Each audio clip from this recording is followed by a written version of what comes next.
పెనమలూరు నియోజకవర్గ వైసీపీ నేత చక్రవర్తి చేసిన వ్యాఖ్యలపై తెలుగుదేశం పార్టీ నియోజకవర్గ క్లస్టర్ ఇన్ఛార్జ్ యార్లగడ్డ సుచిత్ర మరియు తాడిగరప 17వ డివిజన్ అధ్యక్షురాలు మల్లంపాటి విజయలక్ష్మి ఘాటుగా స్పందించారు. ఈవేళ చాలా కాలం తర్వాత ఒక కానూరు గ్రామంలో వైకాపా తరపున నేనున్నాను అంటే ఒక ఆయన వచ్చాడు ముందుకి, మీడియా ముందుకి వచ్చి ఏదేదో ఇష్టం వచ్చాడో మాట్లాడుతున్నాడు.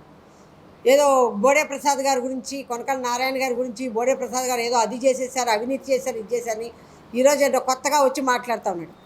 చక్రవర్తి గారు, మిమ్మల్ని మేము అడుగుతున్నామండి, మీరు ఎప్పుడో 2011 కానూరు వదిలేసి వెళ్ళిపోయారు. కామన్ సైట్లని మీ ఆజనలో పెట్టి ఎప్పుడో అమ్మేసుకున్నారు కానూరులో ఉన్నాయని. కానూరు గురించి కానీ, కానూరు చుట్టుపక్కల ఉన్న పరిసరాల గురించి కానీ ఏమాత్రం పట్టించుకున్న పాపాన లేదు.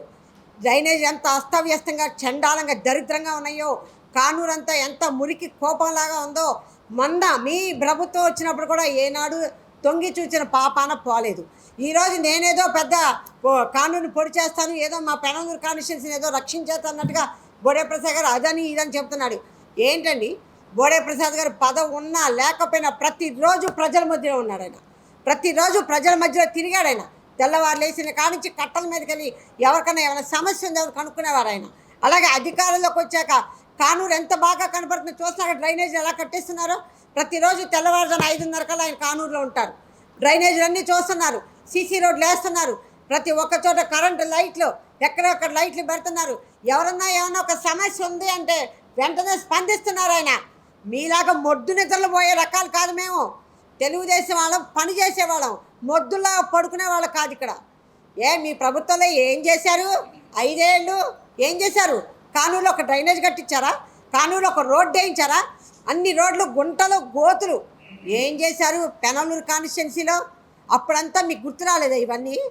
ఏదనంటే ఓ రైతు బజార్ అని పెట్టారా మీరు? రైతు బజార్ పెట్టించగలిగారా? ఈరోజు చూడండి, బందర్ రోడ్డు మీద అదొక గవర్నమెంట్ ల్యాండ్, చక్కగా ఇరిగేషన్ అది ఎంత బాగా రైతు బజార్ పెట్టించి ఎంతోమందికి జీవనోపాధి కల్పించారు బోడే ప్రసాద్ గారు. మీరు బోడే ప్రసాద్ గారి గురించి మాట్లాడే అర్హతే మీకు లేదు, అసలు అర్హతే మీకు లేదు. ఎప్పుడో కానూరు వదిలేసి వెళ్ళిపోయారు. మీరేంటి ఈరోజు నేనున్నానంటే వస్తున్నారు?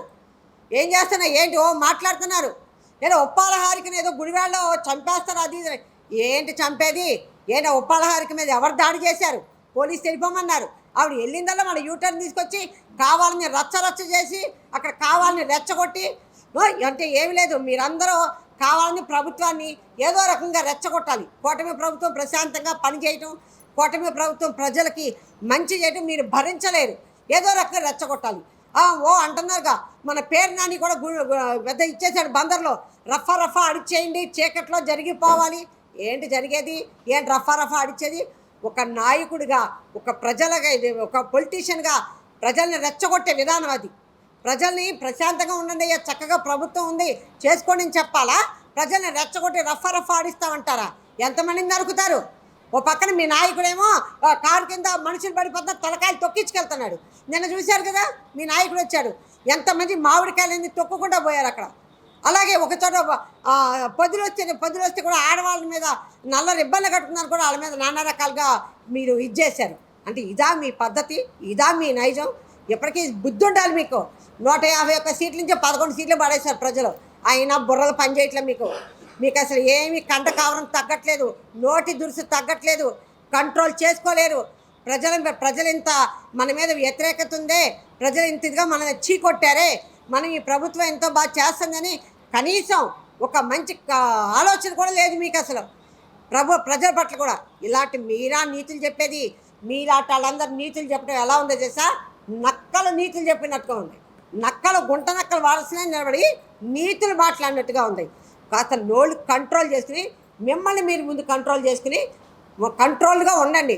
నోళ్ళు పారేసుకుంటే ఊరుకోవడానికి ఇక్కడ ప్రజలే ఊరుకోవడం, చెప్పులతో చీపులతో కొట్టగలరు, జాగ్రత్త. ఇవాళ దైవభక్తిని చక్రవర్తి మాట్లాడుతున్నాడు బోడే ప్రసాద్ గారి గురించి. బోడే ప్రసాద్ గారి గురించి మాట్లాడటానికి దైవభక్తిని చక్రవర్తికి ఎటువంటి అర్హత లేదు. అభివృద్ధి అంటేనే బోడే అంటేనే అభివృద్ధి. అలాంటి దాంట్లో ఉన్నప్పుడు బోడే ప్రసాద్ గారిని నువ్వు మానసికంగా దెబ్బతీయడానికి కానీ ఏదన్నా జరిగిపోయినాయని కాల్ మనీ సెక్స్ ర్యాకెట్స్ వాటి గురించి మాట్లాడుతున్నావు. దైవభక్తుని చక్రవర్తి గారు మీకు చెప్తున్నాము, మా బోడే గారి జోలికి వస్తే కనుక మీ నాలుగు చీరేయడానికి కూడా మేము సిద్ధంగా ఉంటామని తెలియజేస్తున్నాము. అంతేకాదు ఇవాళ కూటమి ప్రభుత్వం సంవత్సర పాలన సాగిన సందర్భంలో మేము ఇంటింటికి ప్రచారానికి వెళ్తున్నప్పుడు అందరికీ తల్లికి వందనం, 2 పిల్లలకి 3 పిల్లలకి పడిని అన్నారు. అవి మీరు తట్టుకోలేక డైవర్షన్ పాలిటిక్స్ మీరు చేస్తున్నారు. మీరు రండి, అభివృద్ధిలో మా బోడే ప్రసాద్ గారు ఎక్కడ చేయలేదో అని చెప్పండి. మీరు చెప్పి చూపించండి, మేము చేయలేదని మీరు నిరూపించండి. అంతేగాని బోడే ప్రసాద్ గారి గురించి పిచ్చి పిచ్చి మాటలు మాట్లాడితే ఊరుకోము. మొన్నటి వరకు మీ జోగి రమేష్ ఇసుకలు అన్నీ దండుకున్నాడు. మరి జోగి రమేష్ని ఏం చేశారు? ఏమీ చేయలేకపోయారు.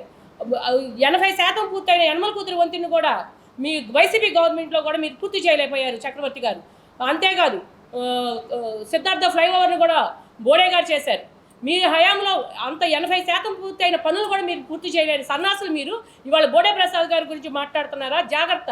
బోడే ప్రసాద్ గారి గురించి మాట్లాడాలంటే చాలా ఒళ్ళు దగ్గర పెట్టుకుని మాట్లాడమని చెప్తున్నాం.